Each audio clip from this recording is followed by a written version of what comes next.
Assalamualaikum warahmatullahi wabarakatuh. Selamat pagi, selamat siang, selamat malam. Perkenalkan, nama saya Eki Ramadan, NIM 123190124, kelas Rekayasa Perangkat Lunak E. Ingin mempresentasikan tentang hasil jawaban UTS saya, yaitu pertama, soal UTS. Jelaskan melalui studi kasus bagaimana tahapan dalam proses requirement engineering dilakukan. Yang kedua, jelaskan perbedaan metode prototype development dan Bohm spiral. Berikan contoh real pada studi kasus. Yang ketiga, jelaskan prinsip metode agil dan berikan contoh bagaimana setiap prinsip tersebut diimplementasikan. Untuk pertama, saya memiliki studi kasus yaitu tentang software atau suatu sistem informasi yang saling terintegrasi, yaitu Swarga Coworking Space. Swarga Coworking Space merupakan tempat yang nyaman untuk mengerjakan tugas atau sebagai tempat rapat minimalis. Jadi di sini ada dua tempat, yaitu tempat untuk rapat, nanti disediakan berbagai ruangan, kemudian tempat untuk mengerjakan tugas atau hanya sekedar bercengkrama atau mengopi. Di sini manajemen ingin membuat suatu sistem informasi atau aplikasi pada development. Development itu adalah aku atau kita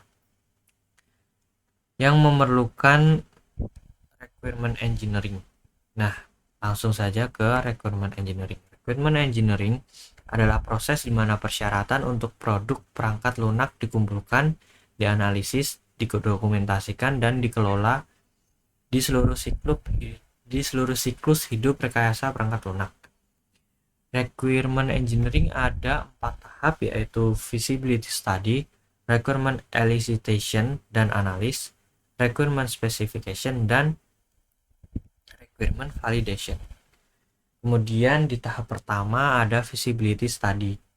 Di feasibility study itu bertujuan untuk menciptakan alasan pengembangan perangkat lunak yang dapat diterima oleh pengguna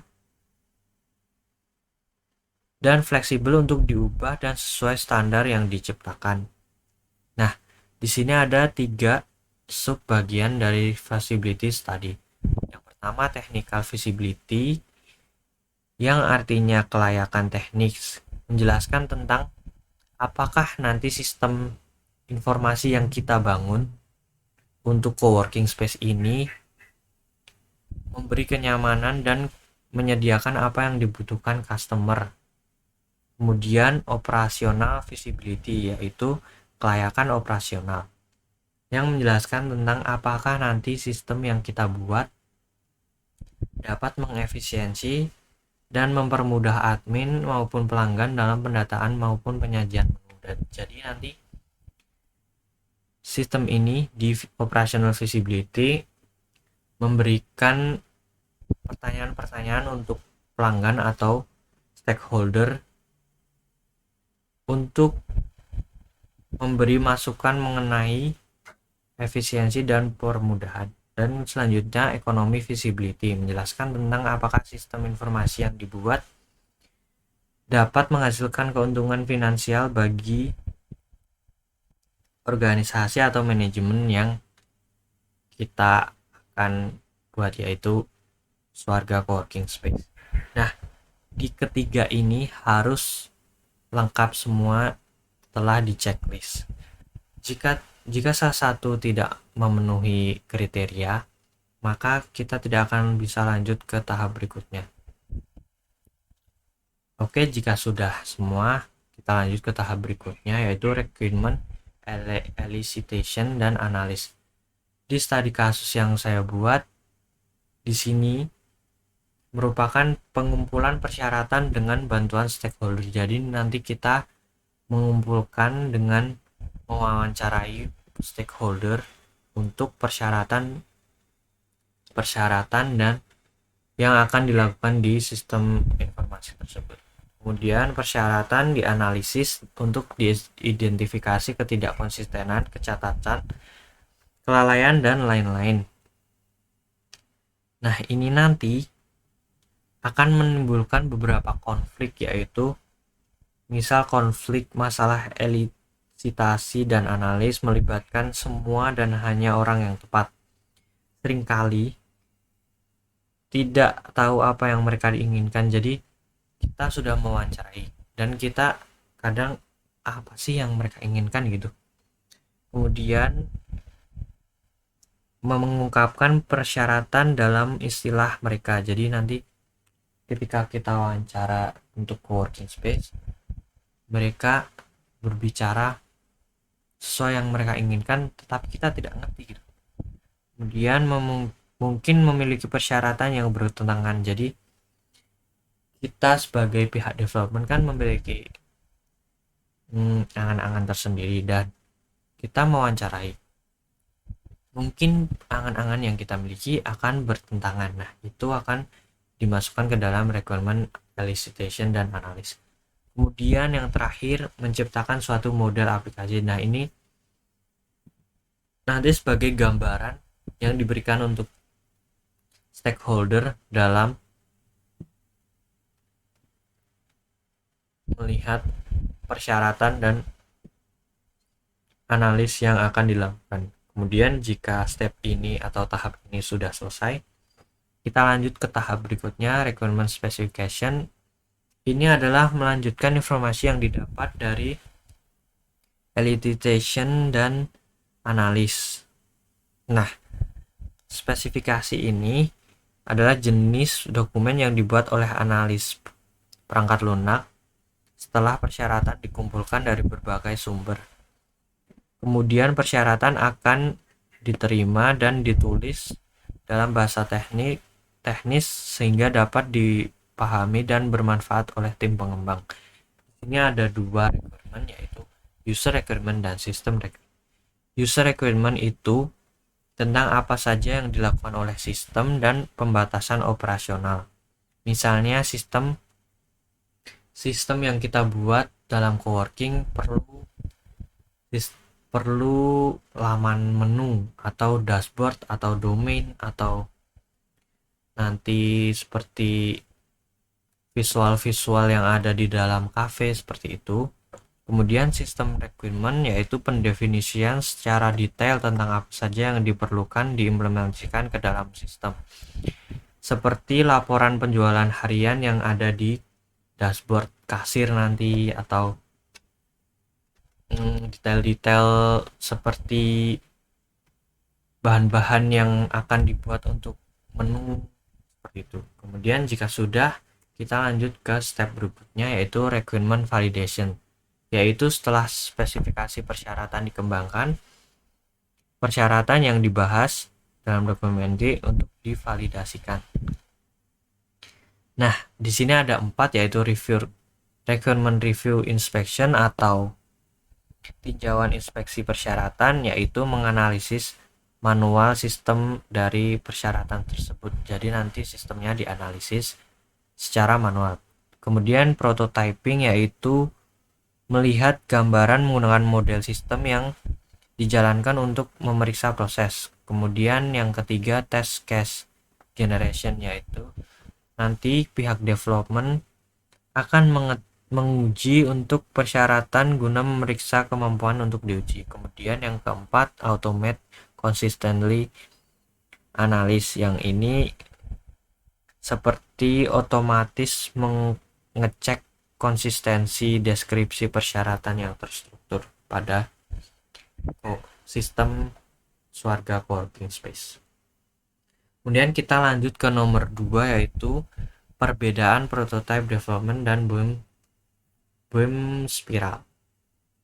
Perbedaannya yaitu kalau prototyping adalah proses pengerjaan yang dilakukan hanya bergantung pada satu orang saja, yaitu developer atau pembuat perangkat lunak. Dengan adanya penjelasan kebutuhan yang diinginkan user, maka pembuat perangkat lunak lebih mudah untuk membuatnya. Sedangkan BIM spiral adalah proses pengerjaan yang dilakukan berdasarkan pembagian tugas yang dikerjakan secara berkelompok dan menggunakan prototype. Jadi prototype ini masuk dalam BIM spiral, tapi BIM spiral tidak bisa masuk dalam prototyping. Penjelasan yang diberikan user mengenai kebutuhan perangkat lunak yang diinginkan kemudian dibagi menjadi beberapa tahapan berdasarkan tugas masing-masing kelompok. Simpelnya yaitu Prototyping itu untuk mendesain awal khususnya UI. Jadi nanti ini sebagai basic awal. Contoh penggunaannya ketika proses electration validation tadi untuk pemahaman dan gambaran terhadap stakeholder sistem yang akan dibuat. Jadi ini sebagai gambaran untuk nanti diserahkan kepada stakeholder untuk menganalisis. Kemudian untuk beam spiral ini yaitu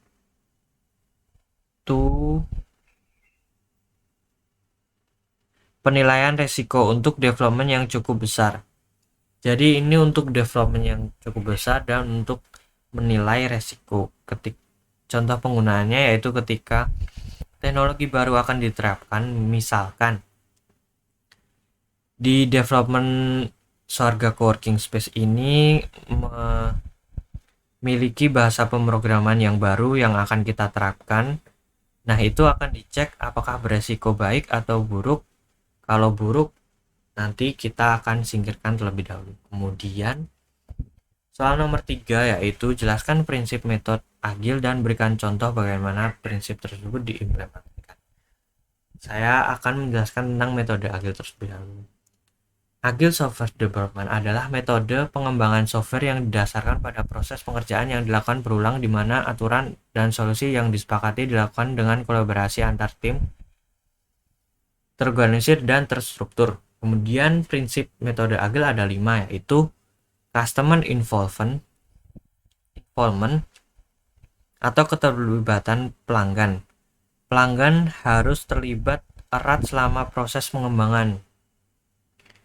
Nah, contoh implementasinya yaitu jadi setelah sistem informasi final akan ada penilaian dari stakeholder dan kemudian dievaluasi untuk pengembangan sistem lebih lanjut. Prinsip nomor 2 yaitu incremental delivery, yaitu pengiriman tambahan. Perangkat lunak ini dikembangkan secara bertahap dengan pelanggan yang menentukan persyaratan yang akan disertakan dalam setiap kenaikan. Untuk implementasinya yaitu ketika sistem informasi sudah jadi atau final, tetap akan dilakukan pengembangan sistem untuk memberikan best experience kepada customer yang tentu saja melibatkan customer itu sendiri. Kemudian nomor 3, people not process atau orang tidak merespon. Keterampilan tim pengembangan harus diakui dan dieksploitasi. Anggota tim harus dibiarkan mengembangkan secara kerja mereka sendiri tanpa proses preskriptif. Jadi kita selaku pihak developer akan diberikan kebebasan untuk mengerjakan atau mengorganisasi pekerjaan kita sendiri tanpa proses perspektif. Kemudian nomor 4, embrace change atau rangkulah perubahan. Jadi harapannya persyaratan sistem untuk berubah dan rancang sistem untuk mengakomodasi perubahan ini. Untuk implementasinya ke dalam studi kasus dalam persyaratan sistem yang akan dibuat akan berubah setiap saat.